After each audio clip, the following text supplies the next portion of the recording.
Hi everyone! Good morning to Miss Jacinta and dear fellow classmates. Let me introduce myself. My name is Jessica Florencia.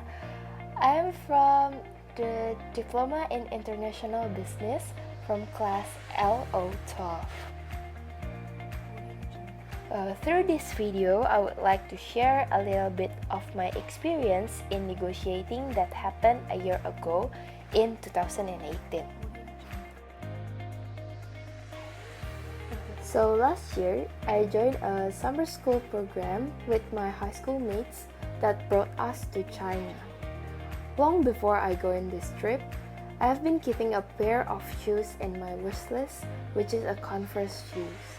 I don't really know the reason why, but my mom and dad kept on rejecting my request to buy any Converse shoes for my birthday. Well, at least my brother said that beside the price that is not cheap, the shoes are worn by too many people, and it's better for me to choose another model of shoes. While I have this opportunity to go shopping without my family, I plan to buy a pair of shoes in China. But because there's a part of me that's afraid of my parents, so I would just buy the replica product with the same model but different brand, and of course with a cheaper price. As this is not just a regular summer school, I stayed in a homestay with my host parents in Techo, separated from my friends. On one weekend, my host parents brought me to a small shopping center that sells mainly fashion stuffs.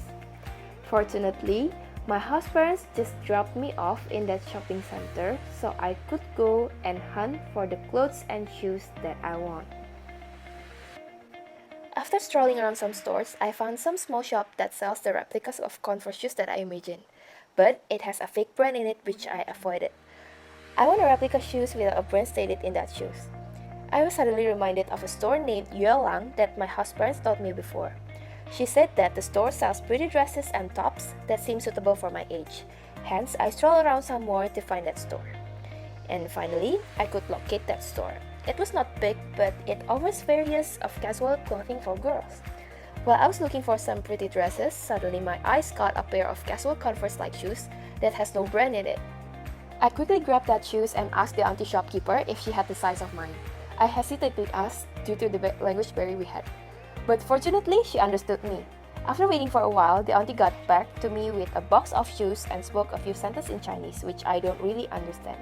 Then she opened the box and offered me another pair of shoes that has my size.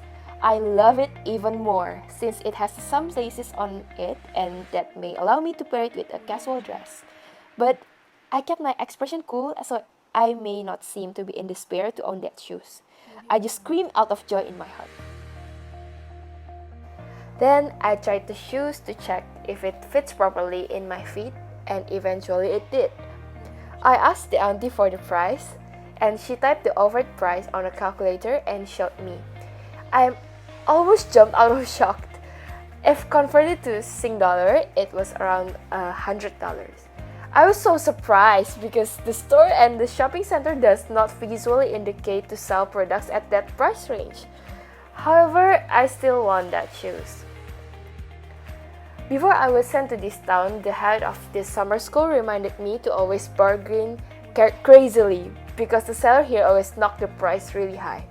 So I politely took my phone out and opened calculator and offered for 50 Sing dollar price. I noticed that the auntie's face was shocked with my offer and she said no. I was like okay, and I acted to just walk away from the store, and the auntie stopped me. Then she offered for $90. It was still too pricey comparing to the unknown brand she had.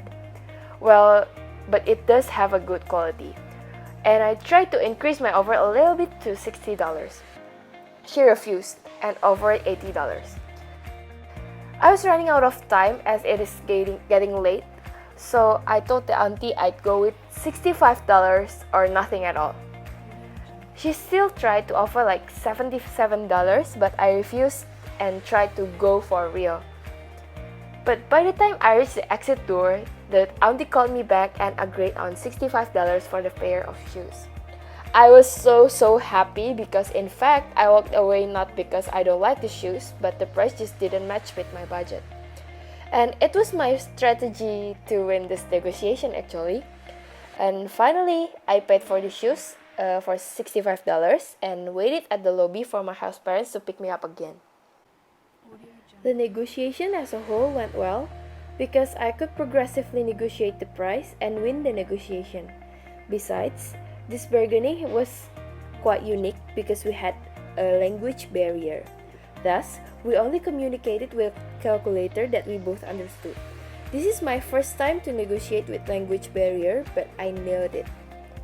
But if I have a chance to improve the negotiation another time, I should have given $30 as my opening price.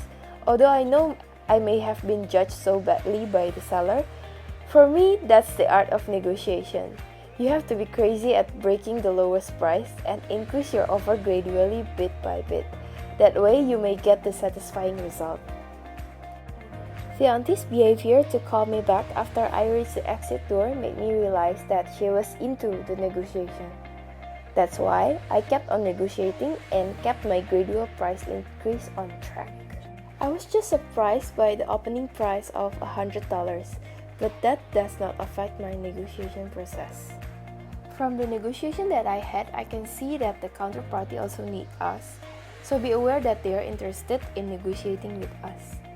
In negotiation, we will need a little bit of acting skills, that may help. And the last one, negotiation is an art that need to be crafted carefully to get the satisfying result. Thank you for watching this video. I hope this video can be a perfect tool for you guys to learn about negotiation process.